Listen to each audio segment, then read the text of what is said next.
दोस्तों यूं तो किसी भी तकनीक पर आंख मूंद के भरोसा नहीं किया जा सकता, लेकिन फिर भी किसी वीवीआईपी चोपर का दुर्घटनाग्रस्त होना कई सवाल खड़े करता है, क्योंकि अक्सर इन वीआईपी चोपर्स को उड़ाने से पहले भी कई बार जांच होती है, सब चीजें परखा जाता है, उसके बाद ही इसको उड़ाया जाता है। अमूमन हेलीकॉप्टर वगैरह में कोई भी पार्ट्स पुराना होने के बाद जब उसकी डेट खत्म हो जाती है तो उसको बदल दिया जाता है, लेकिन वीआईपी चोपर्स में यह सब पहले ही कर लिया जाता है। इन सब के बावजूद भारतीय सेना का सबसे ताकतवर हेलीकॉप्टर मी-17 V5 का यूं दुर्घटनाग्रस्त होना, जिसमें भारतीय सेना के सबसे ताकतवर शख्स खुद बैठे हो, वो बुरी तरह क्रैश हो जाता है, जिसमें हमारे सीडीएस विपिन रावत जी और उनकी वाइफ समेत 13 लोगों को अपनी जान गंवानी पड़ी। इस हेलीकॉप्टर दुर्घटना में कई सवाल खड़े होते हैं। पहला, अचानक इस हेलीकॉप्टर में आग कैसे लगी? इन चोपर्स को चलाने वाले पायलट भारतीय सेना के सबसे माहिर पायलट होते हैं, ऐसे में क्या पायलट के पास इतना समय नहीं था कि उसको क्रैश होने से बचाया जाए? यही नहीं, इसमें किसी विदेशी ताकतों का हाथ भी बताया जा रहा है। इस हेलीकॉप्टर क्रैश को ताइवान के आर्मी चीफ के हेलीकॉप्टर क्रैश से भी जोड़ा जा रहा है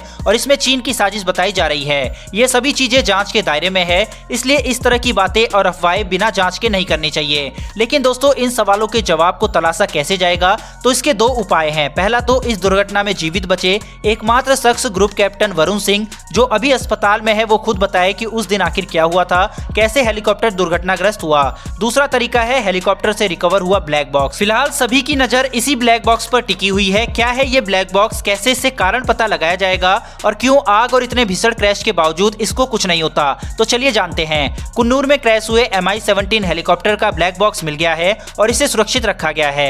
यह ब्लैक बॉक्स विमान की दुर्घटना का पता लगाने के लिए उपयोग में लाया जाता है। अमूमन विमान दुर्घटनाग्रस्त हो जाने के बाद उसमें मौजूद ज्यादातर उपकरण नष्ट हो जाते हैं, लेकिन ब्लैक बॉक्स इतनी आसानी से नष्ट नहीं होता और ना ही इसमें आग पकड़ती है, क्योंकि इसे सबसे मजबूत मेटल टाइटेनियम से बनाया जाता है और आग लगने के बावजूद इसे सेफ माना जाता है, क्योंकि यह 1 घंटे तक करीब 10,000 डिग्री सेंटीग्रेड का तापमान सहन कर सकता है। वहीं ब्लैक बॉक्स करीब 1 महीने तक बिना बिजली के काम कर सकता है। अब किसी भी विमान हादसे में इसे क्यों इतना महत्वपूर्ण माना जाता है, चलिए समझते हैं। दरअसल ब्लैक बॉक्स एक प्रकार का रिकॉर्डर होता है जो उड़ान के दौरान विमान की सारी गतिविधियों को रिकॉर्ड करता है। अगर किसी भी विमान या चोपर्स में ब्लैक बॉक्स ना लगाया जाए तो कभी भी किसी भी क्रैश और दुर्घटना का पता नहीं लगाया जा सकता।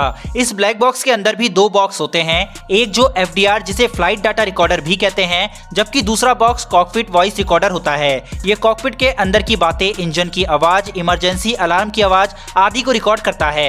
FDR बॉक्स विमान से जुड़ी सभी प्रकार की गतिविधियों, जैसे विमान की दिशा, ऊंचाई, स्पीड, विमान में हो रही हलचल, कैबिन का तापमान, फ्यूल, इंजन आदि समेत करीब 88 प्रकार के डाटा को रिकॉर्ड करता है। ब्लैक बॉक्स 25 घंटे से अधिक की जानकारी रिकॉर्ड करने की क्षमता रखता है। इसे विमान के पिछले हिस्से में रखा जाता है, क्योंकि क्रैश वगैरह सामने से ही होता है, ऐसे में पीछे ये ज्यादा सिक्योर रहता है। ये समुद्र के पानी में भी काम करता है। हालांकि ब्लैक बॉक्स दिखने में ब्लैक नहीं होता, नारंगी रंग का होता है। ऐसा इसलिए होता है ताकि दुर्घटना स्थल पर यह दूर से दिखाई दे सके। इसे ब्लैक बॉक्स कहने के पीछे यह तर्क दिया जाता है क्योंकि ब्लैक हादसों से जुड़ा है, इसलिए इसके लिए इस टर्म का इस्तेमाल किया जाता है। इस ब्लैक बॉक्स को बनाने की कोशिश 1950 की शुरुआत में होने लगी थी। उसी दौरान विमान भी बढ़े थे और उनकी दुर्घटना भी बढ़ी थी। दुर्घटना के कारण को पता लगाने के लिए इसकी खोज शुरू की गई और आखिरकार 1954 में एरोनॉटिकल रिसर्चर डेविड वॉरेन ने इसका आविष्कार किया। उस समय इस बॉक्स का रंग लाल हुआ करता था और इसे रेड एग कहा जाता था।